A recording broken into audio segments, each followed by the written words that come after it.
Welcome on ambition nursing classes. तो आज का हमारा टॉपिक है एक्जिमा। तो आज हम एक्जिमा के बारे में, जो एक स्किन डिजीज है, उसके बारे में पढ़ेंगे। तो एक्जिमा के बारे में पढ़ने से पहले एक बार हम स्किन की एनाटॉमी देख लेते हैं, स्ट्रक्चर देख लेते हैं। कुछ इस तरह से हमारी जो स्किन है वो दिखाई पड़ती है, क्रॉस सेक्शन एरिया है। तो ये 3 लेयर्स में जो स्किन होती है, उसकी 3 लेयर्स होती है। सबसे पहला होता है एपिडर्मिस, जो ऊपर की लेयर होती है, जहाँ पर हमें हेयर्स देखने को मिलते हैं। और उसके नीचे आती है डर्मिस। डर्मिस उसके नीचे की तरफ आती है, कौन सी लेयर? डर्मिस लेयर आती है। फिर हाइपोडर्मिस आती है, सबसे नीचे आती है हाइपोडर्मिस। तो ये 3 लेयर्स होती है स्किन की। इनके भी सब डिवाइडेशन होते हैं, जैसे सुपरफिशियली और कई सारी इसकी लेयर्स होती है, एपिडर्मिस की, डर्मिस की। तो ये थी हमारी 3 लेयर्स, एपिडर्मिस, डर्मिस और हाइपोडर्मिस। अब हम देखते हैं ऊपर की तरफ हमें क्या देखने को मिलता है। हेयर देखने को मिलता है, स्वेट पोर देखने को मिलता है, जो पसीने का सिक्रेशन हमारी जो त्वचा होती है उस पर करते हैं। स्वेट ग्लैंड होती है जो पसीने का सिक्रेशन करती है। और इसमें जो मिडिल लेयर है, डर्मिस लेयर है, उसमें क्या आर्टरी होती है जो ब्लड सप्लाई करती है, वेन होती है जो ब्लड को रिटर्न वापस लेकर के जाती है। और जो ग्रीन से मैंने शो किया है, नर्व, जो नर्व सप्लाई भी इसमें डर्मिस लेयर में पाई जाती है। उसके नीचे आती है तीसरी लेयर, जिसके जिसे हम हाइपोडर्मिस बोलते हैं। उसमें क्या पाया जाता है? जो फैटी टिश्यू होते हैं, फैट होता है, वो पाया जाता है। सबकुटेनियस टिश्यू पाए जाते हैं, सबकुटेनियस यानी फैटी टिश्यू होते हैं। फिर उसके नीचे चलते हैं, मसल्स देखने को मिलती हैं।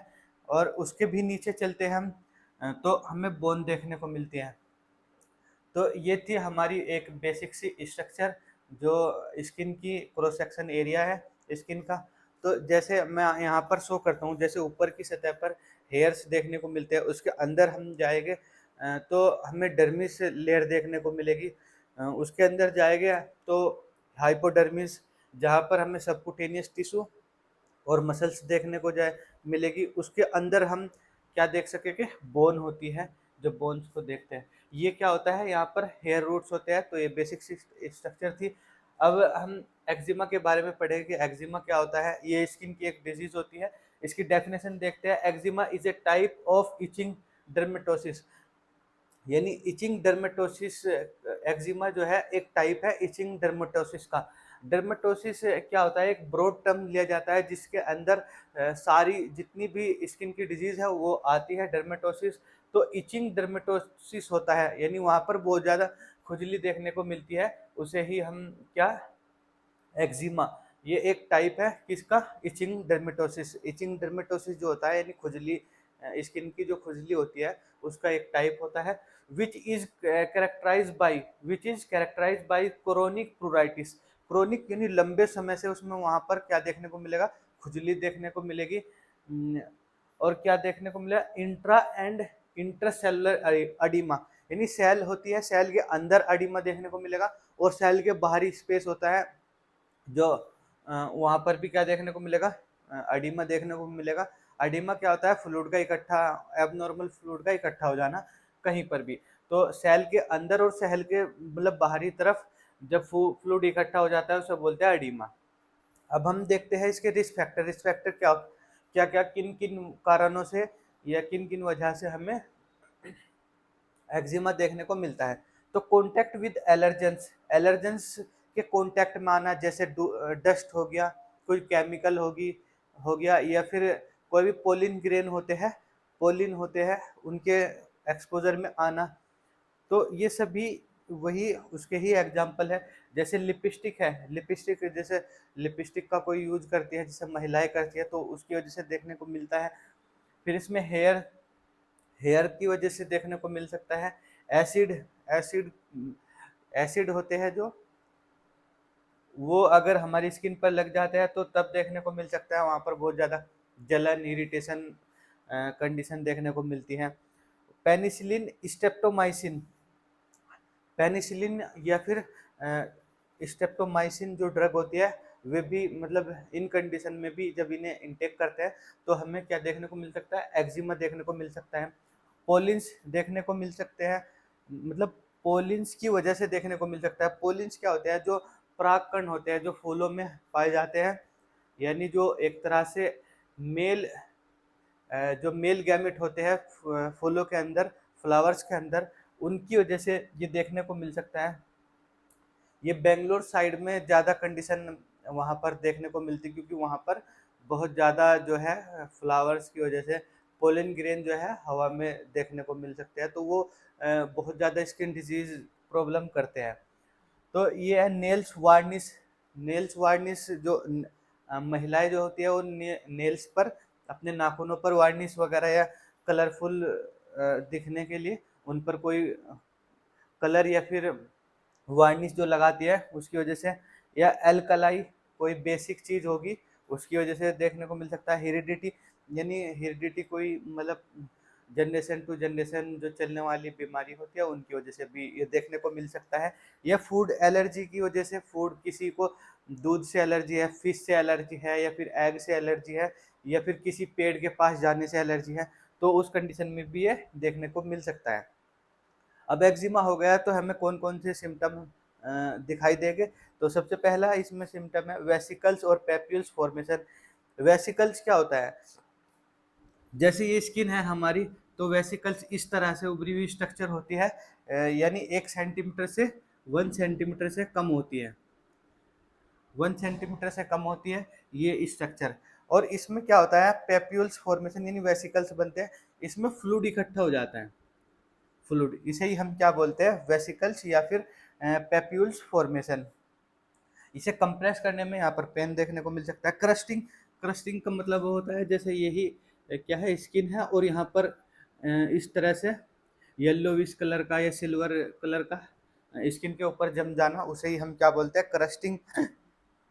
वीपिंग स्किन, वीपिंग स्किन का क्या होता है? जैसे ये स्किन है और कुछ इस पर इस तरह से जो है वेसिकल्स बने हुए हैं, उनमें से डिस्चार्ज होते रहना। जैसे आपने देखा होगा कोई पेशेंट है उसका अगर हाथ या कहीं से भी जल गया है तो वहाँ पर एक वेसिकल्स देखने को मिलेगा, और वहाँ क्या होगा?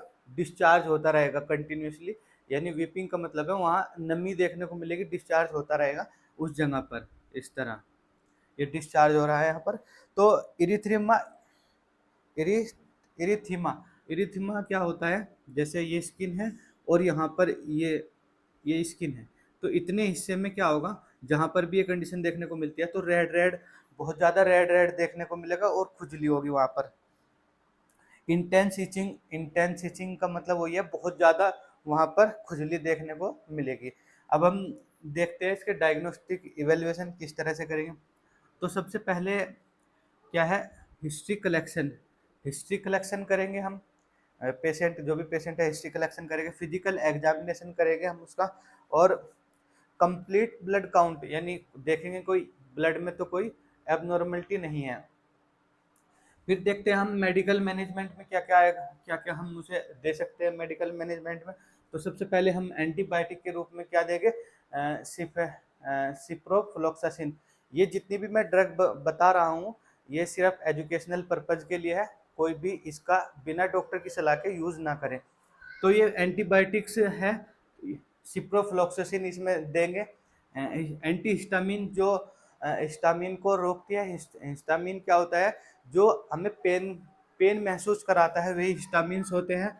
और उसमें क्या देते हैं हम? लिवोसिट्राजिन ड्रग जो है देते हैं।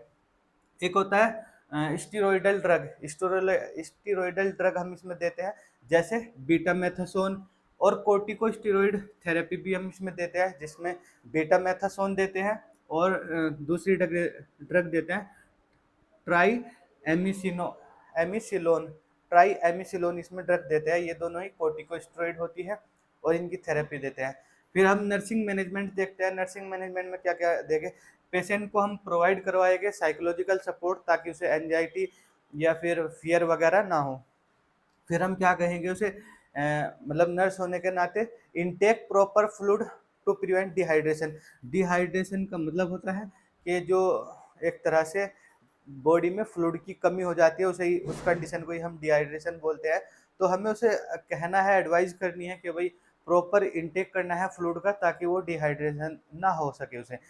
फिर हम उसे देंगे टेक मेडिसिन प्रॉपरली, उसे कहेंगे कि प्रॉपरली और मैनर ऑर्डरली उसे मेडिसिन को लेना है। उसे मतलब पेशेंट को जो नर्स है वो एडवाइस करेगी। और फिर क्या एडवाइस करेगी, अप्लाई क्रीम, यानी वहाँ पर जहाँ पर भी ये कंडीशन हो रही है वहाँ पर डिहाइड्रेशन वो ड्राईनेस की कंडीशन ना हो, तो उसमें हम क्या एक ऑइंटमेंट वगैरह देते हैं जो प्रिवेंट करता है ड्राईनेस को। तो ये हमारा था आज का टॉपिक एक्जिमा। तो उम्मीद करता हूँ आपको ये समझ में आ गया होगा। तो अगर वीडियो अच्छी लगी है तो please like share and subscribe. Thank you.